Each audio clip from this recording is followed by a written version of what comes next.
बड़ों और बुजुर्गों को चरण स्पर्श, साथियों को नमस्ते और बच्चों को ढेर सारा प्यार। आइए शुरू करते हैं एक और प्यारी कहानी। कहानी का शीर्षक दुआ और मुस्कान। बहुत समय पहले की बात है। जंगल के एक छोटे से गांव में दो खास दोस्त रहते थे। एक चूहिया जिसका नाम पिली था और एक बत्तख जिसका नाम लाला था।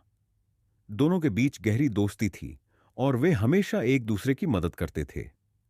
पिली का काम था जंगल के बाजार में दुकानदारों के लिए सामान लाकर देना और लाला का काम था जंगल के बच्चों को सिखाना।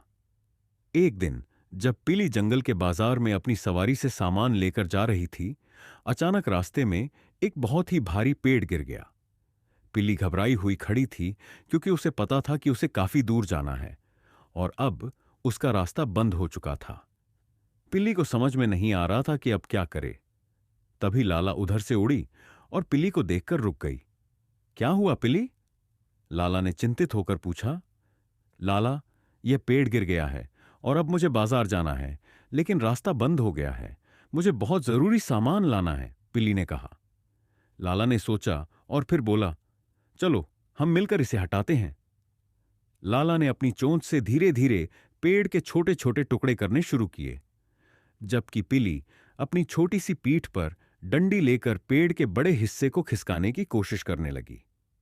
दोनों बहुत मेहनत कर रहे थे, लेकिन पेड़ काफी भारी था। तभी कुछ समय बाद जंगल के अन्य जानवर भी मदद के लिए आ गए। बाघू बिल्ली, जो कि एक अद्भुत शिल्पकार थी, उसने अपनी तेज पंजों से टूल्स बनाकर पेड़ के बड़े हिस्सों को काटने की शुरुआत की। भालू भल्लू, जो बहुत ताकतवर था, ने पेड़ को अपनी पीठ पर उठाकर एक तरफ खींचा। सभी जानवर मिलकर मेहनत कर रहे थे और कुछ ही घंटों में पेड़ हटाकर रास्ता साफ हो गया। पिल्ली और लाला की आंखों में खुशी के आंसू थे। पिल्ली ने लाला की ओर मुस्कुराते हुए कहा, तुम्हारी मदद के बिना मैं यह कभी नहीं कर पाती। लाला ने मुस्कुराते हुए कहा, यह हमारी दोस्ती का काम है पिल्ली। हम एक दूसरे का साथ देंगे तो कोई भी समस्या बड़ी नहीं होगी। दोनों जंगल के बाजार की ओर खुशी खुशी चल पड़े।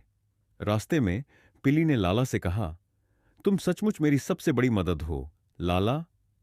लाला हंसी और कहा, मुस्कान और दुआ ही सबसे बड़ी मदद है।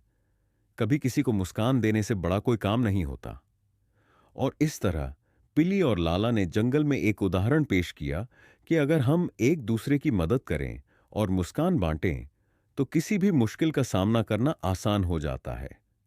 अगर आपको ये कहानी अच्छी लगी तो इस वीडियो को एक लाइक करें और ऐसी ही नैतिक मूल्यों वाली कहानियों के लिए चैनल को शेयर और सब्सक्राइब जरूर करें।